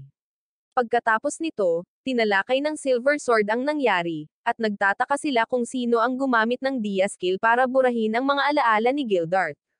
Ngunit sinabihan sila ni Elena na tulungan siya sa kanyang mga papeles, at naisip ni Jerome na hindi nila matatapos ang lahat ng ito kahit na magtulungan sila. Nakikita natin ang lahat na napapalibutan ng mga papeles, at talagang nababalisa dito si Elena, sa pag-aakalang pinipilit silang mag-overtime dahil hindi matatalo ng mga adventurer ang boss ng piitan. Kaya't nagpa siya siyang kunin ang mga bagay sa kanyang sariling mga kamay, at nagtungo siya sa piitan kasama ang Silver Sword, kung saan natalo nila ang boss monster upang makatakas siya sa kanyang overtime work.